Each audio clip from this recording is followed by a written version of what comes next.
Nothing hurt more than watching her prepare for that night. She slipped into lingerie and stockings, meticulously applying her makeup and styling her hair. Then she put on a dress I'd never seen before, paired with heels that completed a look entirely unfamiliar to me. A wave of betrayal, jealousy, and incandescent rage washed over me. She wasn't dressing up for me. This was for David Miller, her boss. While I worked tirelessly to provide her with a comfortable life and a loving family, she was actively making herself irresistible to another man. It made no logical sense. Our marriage had been solid. Emily had been loving, attentive, and had never given me the slightest reason to doubt her. After 20 years together, I never imagined she would betray me. That changed a month ago, at her company's holiday dinner. David, the managing partner of her law firm, was far too attentive to Emily. And when he smirked at me after dancing with her, something in my gut told me something was deeply wrong. The next day, I confronted her. Emily immediately defended him, acting as though I was being overly sensitive, overreacting. That reaction only solidified my suspicions. Suddenly, all those late meetings and missed lunches started looking like glaring red flags. The more I thought about it, the angrier I became. Emily was David's personal assistant. He was wealthy, flashy, and arrogant, the kind of man who flaunted his success with sports cars, designer watches, and a trophy wife half his age. His first wife, who he'd been married to for 20 years, had been replaced by a stunning 30-year-old named Chloe. David had always rubbed me the wrong way. He thrived on belittling others, and I hadn't forgotten the night he mocked my career in front of my wife and colleagues. "So, Michael, how's life selling nuts and bolts?" "Must be nice working at Home Depot every day," he had sneered. Emily laughed. That cut deep. My job wasn't glamorous, but I made over $200,000 a year, provided a great life for my family, and paid for our daughter's college education. But in David's world, that clearly wasn't enough. I walked away, furious. Emily followed me, asking what was wrong. When I told her, she brushed it off. "Oh, baby, he's just joking. He loves to have fun. Don't take it so seriously. Come back. He's a good guy." I stayed against my better judgment.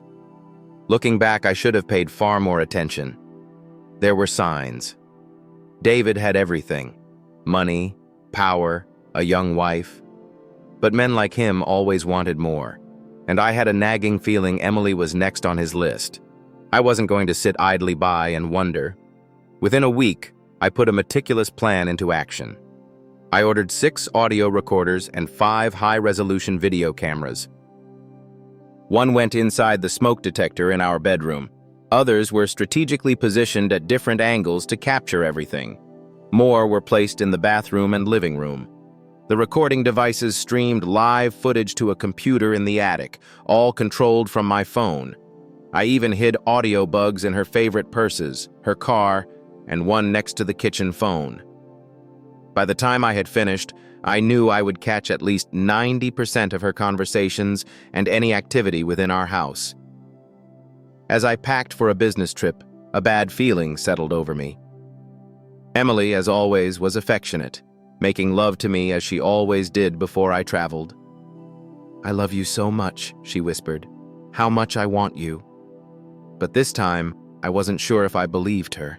Her warmth and affection had always been my anchor, something I never questioned. "I love you so much," she murmured, her voice soft and full of emotion. "Being with you like this means everything to me." Tears shimmered in her eyes as she smiled at me. "I love you too, sweetheart. You're incredible, and I'll love you forever." That night was magical. The connection between us felt so deep, so real, that I almost convinced myself my doubts were ridiculous. There was no way she could betray me. For a fleeting moment, I considered abandoning my plan. Thankfully, I didn't. Instead, I left everything in place and headed out for my 2-night business trip, giving her ample time if there was anything to uncover. We kissed goodbye, and by 6 p.m., I was on the road for the 3-hour drive to my hotel. As I drove, my mind replayed the past 6 months, searching for signs beyond those two uncomfortable encounters with her boss. The way he smirked at me, his attempt to humiliate me. Nothing else seemed overtly out of the ordinary. A chuckle escaped me as I realized I was probably being paranoid. When I arrived at my hotel, I checked in, settled onto the king-size bed, and powered up my laptop. After scanning my work emails, I clicked the link that connected me to the home surveillance feed. I knew I wouldn't find much, but I wanted to test the system. Fast-forwarding through the last 3 hours, I stopped when Emily appeared in our bedroom. I slowed the footage to normal speed and watched as she lounged on the bed, making a phone call. At first, I was simply admiring her, but then I heard the conversation, one I never expected. "Hey, baby, he's gone. I have the house all to myself. Yeah, this time it's for 2 nights. When can you come over? Won't your wife notice? Oh my God, this is perfect. Will you stay the night? I want to wake up beside you. Of course, I'm all yours. What time? Okay, see you soon. I love you, baby." I froze. Just an hour earlier, we had shared one of the most passionate nights of our lives. She had told me she loved me again and again, and now here she was, inviting him into my home, into my bed. Who was this woman? How could she love me like that, then betray me so effortlessly? Was he really coming? I didn't have to wonder for long. Over the next hour, I watched Emily prepare for him. She showered, slipped into seductive lingerie, styled her hair, applied her makeup, and finished the look with high heels, something she never did for me. Watching it unfold was both torturous and mesmerizing. I had always known she was sensual, but seeing her transform into this seductive, unattainable version of herself, one that was meant for another man, shattered me. Maybe I'd misunderstood. Maybe he wouldn't actually show up. That last shred of hope died when the doorbell rang. Emily opened the door, and there he was, David Miller, smirking as if he owned the world. The camera caught everything as he pulled her into a deep, passionate kiss. My stomach churned, and I barely made it to the bathroom before I vomited. "Wow, baby," David said, his eyes roaming over her body. "You look incredible. I can't wait to peel that dress off you and have you all night." His words made my blood boil, but the real pain came when Emily took his hand and led him into our bedroom. I sat in stunned silence, forced to watch as she stripped him down, revealing the kind of chiseled body women admired. My emotions churned, a sick mix of rage, jealousy, and disbelief. Despite everything, I had to admit he was an impressively good-looking bastard.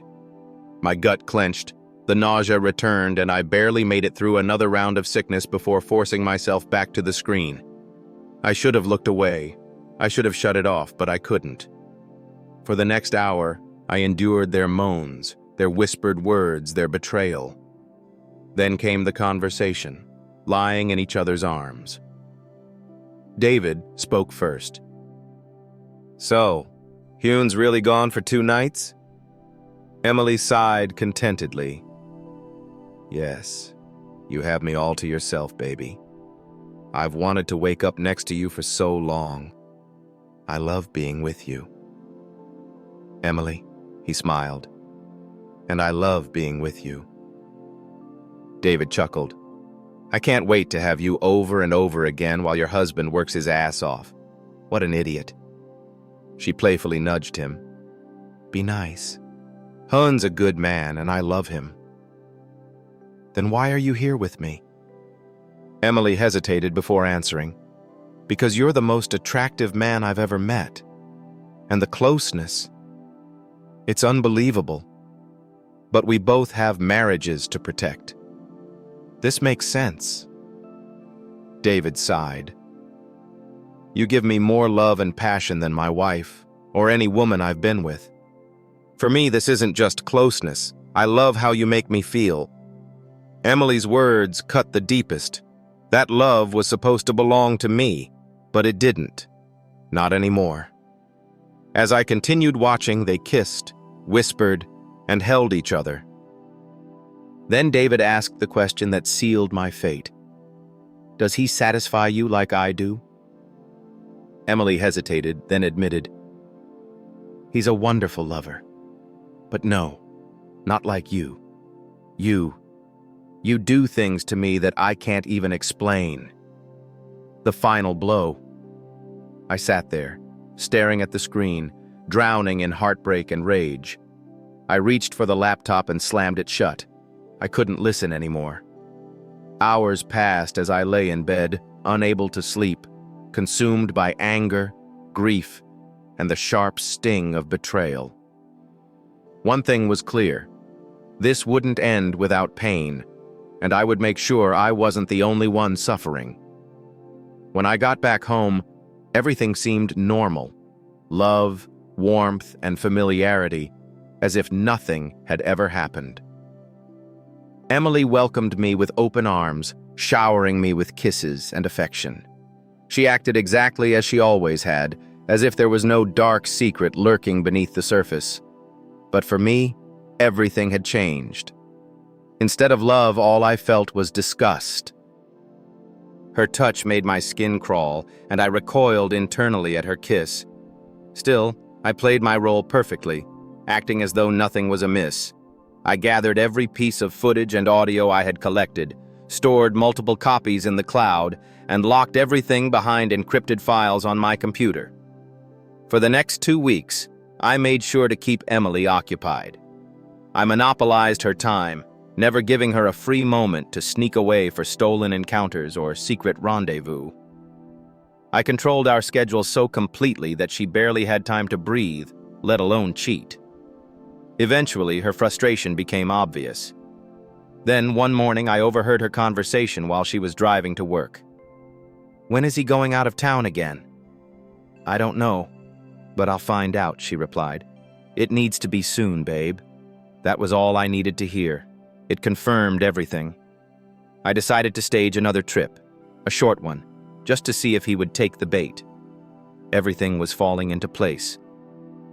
That same evening, as we lounged on the couch watching a movie, Emily casually asked, "Baby, when's your next work trip?" I felt my blood boil, but I forced a smile and answered playfully, "Why? Trying to get rid of me? You wouldn't happen to have a secret lover who visits when I'm away, would you?" She didn't flinch, didn't miss a beat. "Don't be ridiculous. I love having you home. I just hope you won't have to leave again anytime soon." "Sorry, sweetheart, but work still requires me to travel. I actually have an overnight meeting next Tuesday. I'll be back sometime Wednesday." She sighed, pretending to be disappointed. "I hate when you're gone. I miss you so much when you travel." Then she slid into my lap, wrapping her arms around me, kissing me deeply. She poured love into that kiss, the same love she gave to another man. It took everything in me not to push her away. Instead, I played along, knowing that soon my plan would be set into motion. Tuesday arrived. I packed my bag, kissed Emily goodbye, and we shared one final night together, the last time we would ever be intimate. She kissed me like she always had, but this time I wondered if she noticed the sadness in my eyes. For a fleeting moment, her expression shifted, but whatever she was thinking, she said nothing. Instead of leaving town, I drove to my office and parked my car. It wasn't unusual for me to work late, so no one questioned my presence. When I returned to my desk by 7:30 p.m., my surveillance camera alerted me. David had arrived. He strolled into my home as if he belonged there, pulling my wife into his arms and kissing her with an intimacy that should have been reserved for me. Showtime. I disabled the video feed from my phone and placed my cell in a drawer. No GPS, no digital trail. Slipping out of the office unnoticed, I retrieved a collapsible electric bike from my trunk. Silent and efficient, it could hit 30 mph and cover 50 miles on a single charge. I pulled up my hood, checked my surroundings, and took off.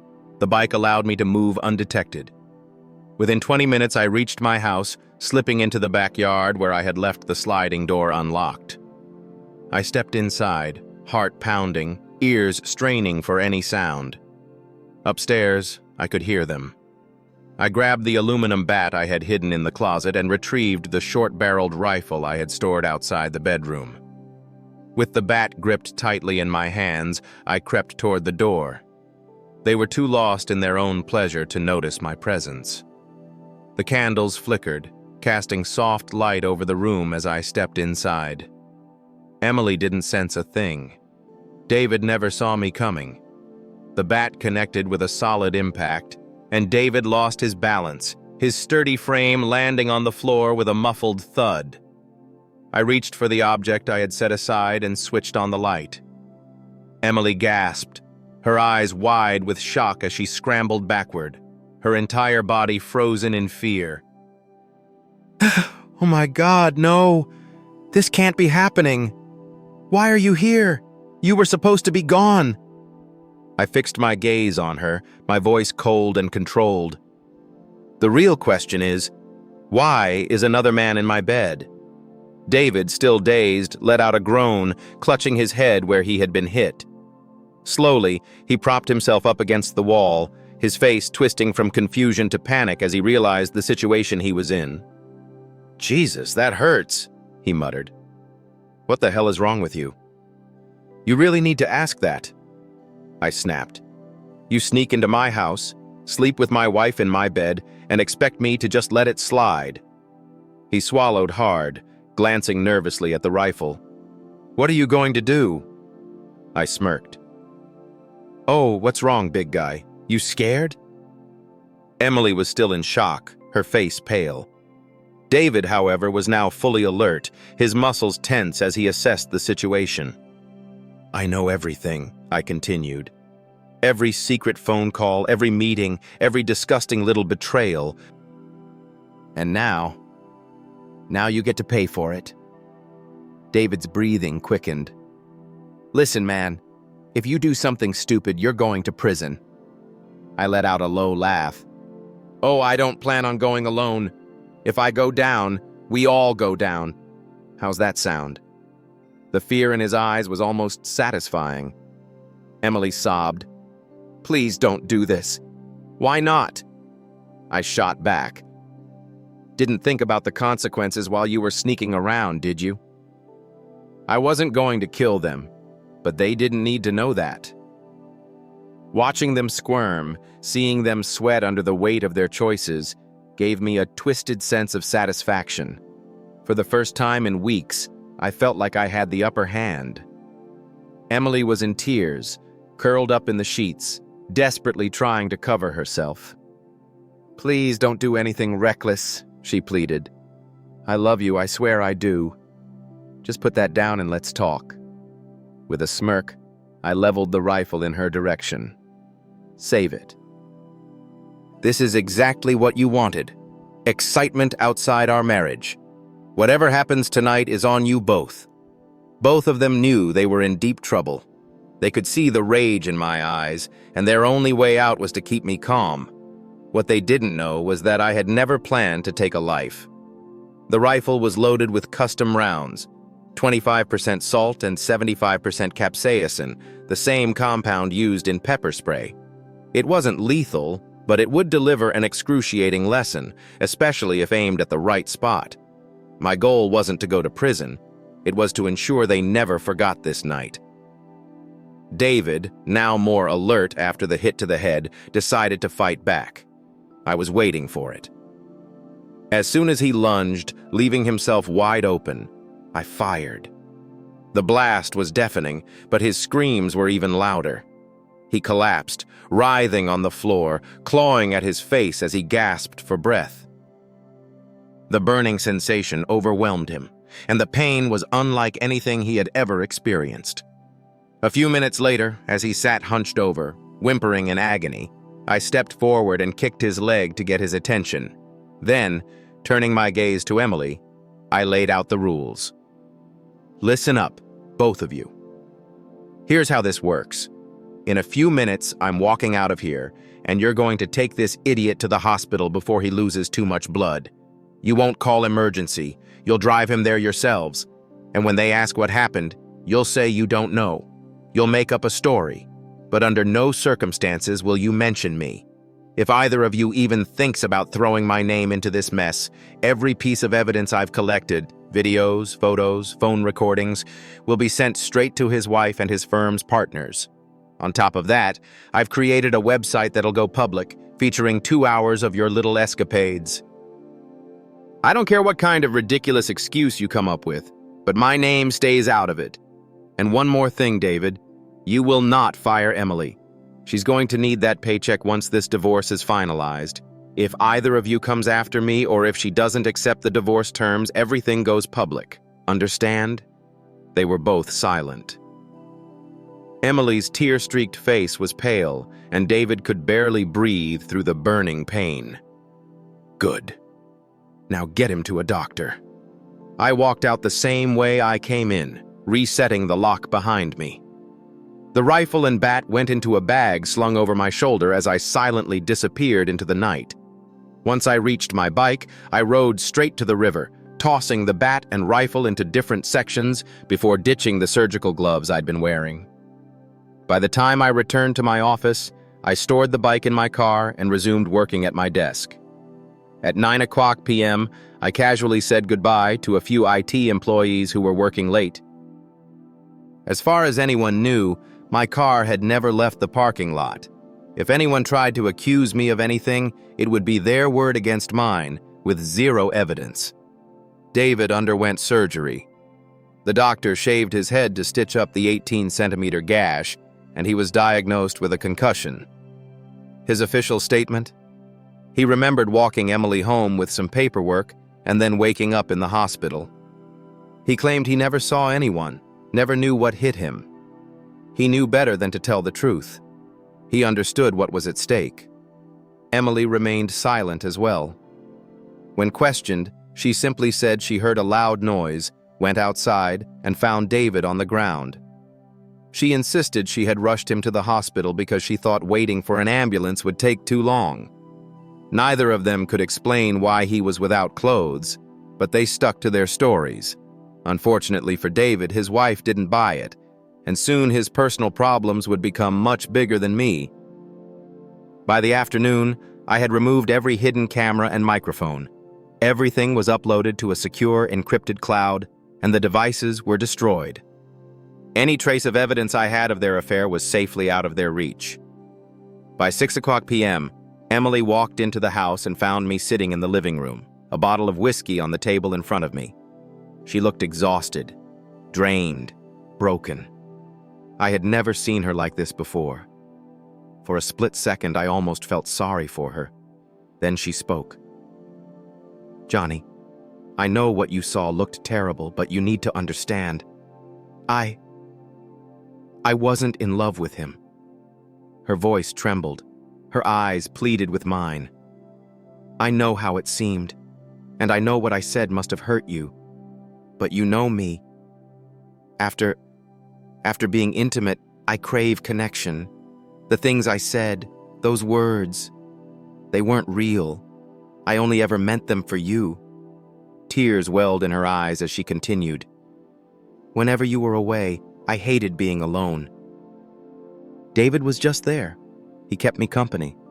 And yes, things became physical. But it was never about love. It was just closeness. Please, Johnny, you have to believe me. I sat there, stunned, unable to believe the excuse spilling from her lips.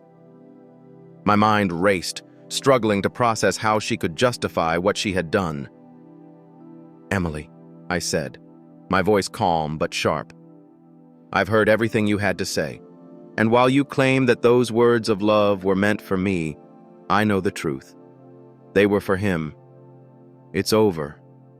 20 years of marriage, gone because of your choices, because of him. We'll both have to live with the consequences of what you did. So congratulations. You've given me a pain I'll never forget. My words dripped with sarcasm. Tears streamed down her face. What do we do now? She whispered. I didn't hesitate. There is no we anymore. You and I are finished. I'll never understand why you did this, and I'll have to live with that forever. Forgiveness isn't an option, but I'll keep my word. I won't expose your affair. Ashley and your parents will never know what you truly are. I'll let you decide how to explain the divorce, but don't you dare make me the villain.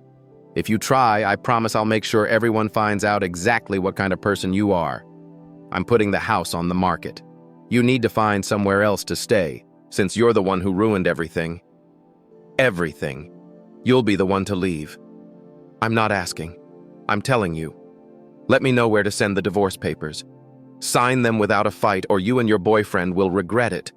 She buried her face in her hands, sobbing. Not my boyfriend. I don't love him. Please. Isn't there a way to fix this? I know I messed up. I know I hurt you. But I can't live without you. I'll do anything to make this right. Just don't leave me. I shook my head.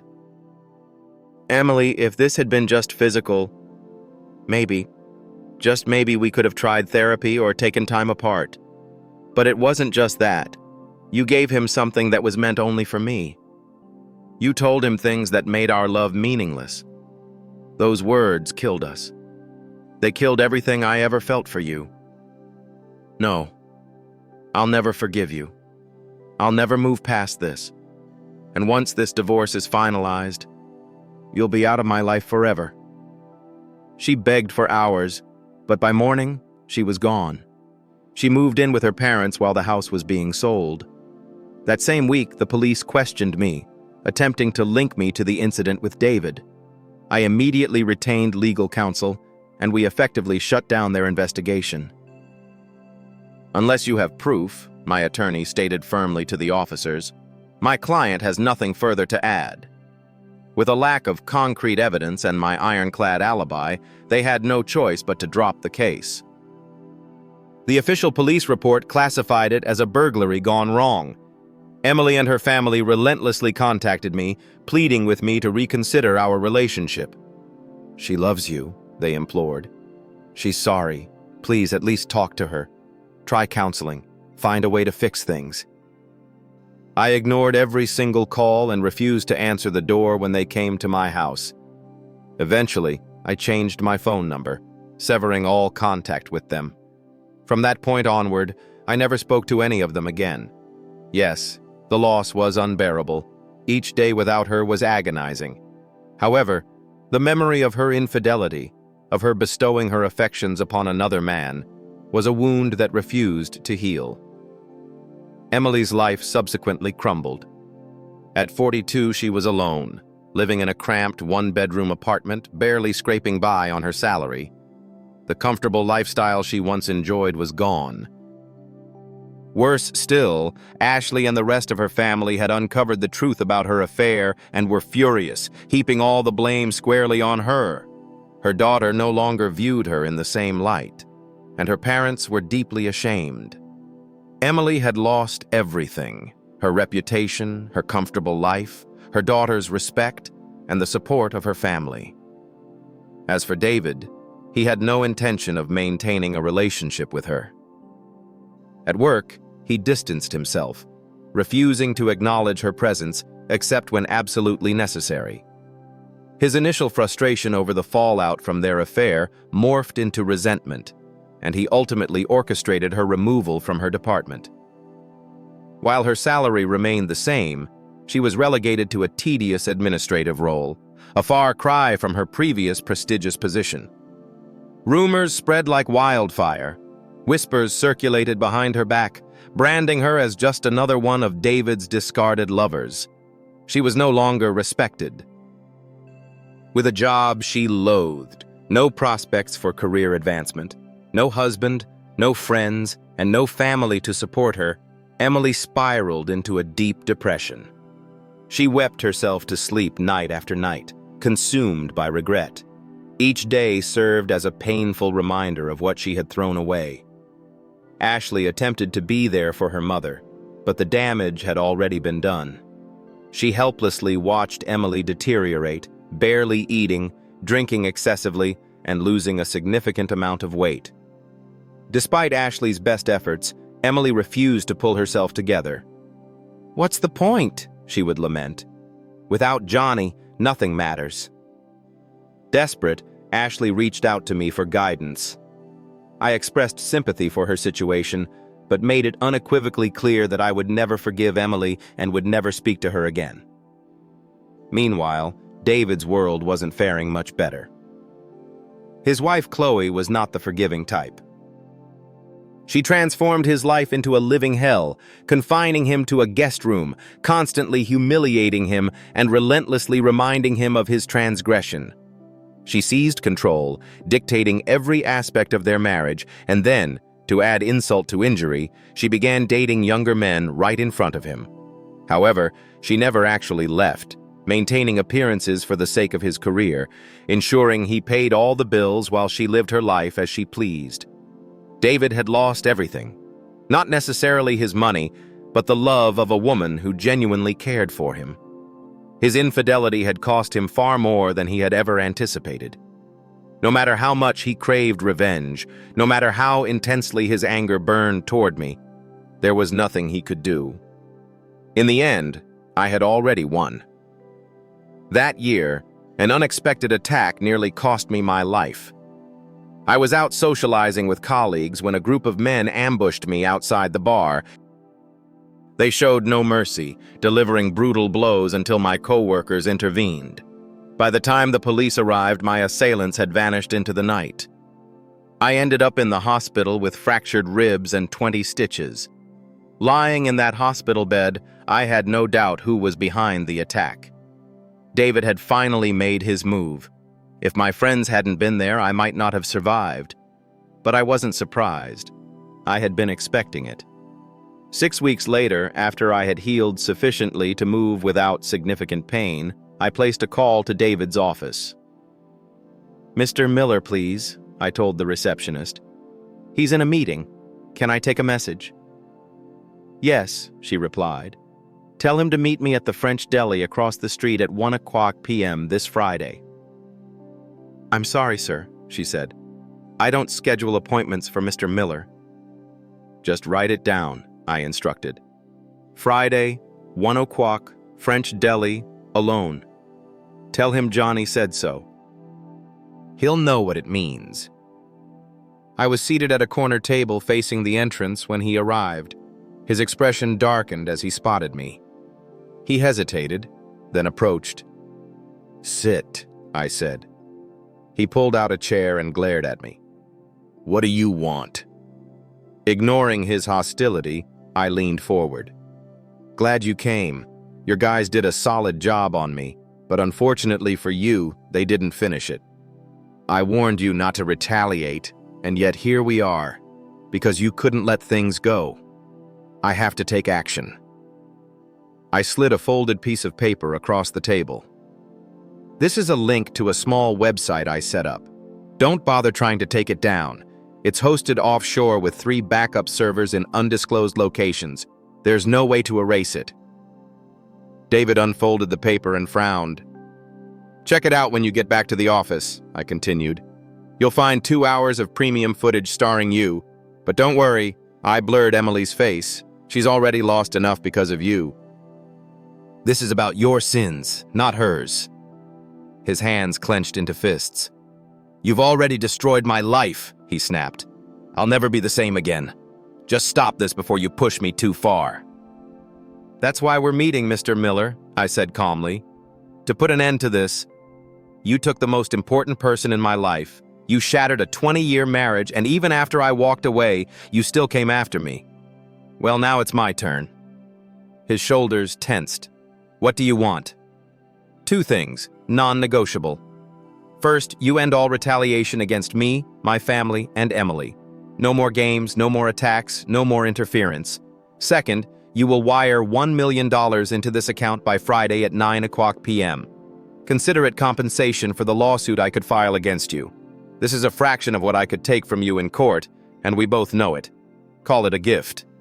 He exhaled sharply.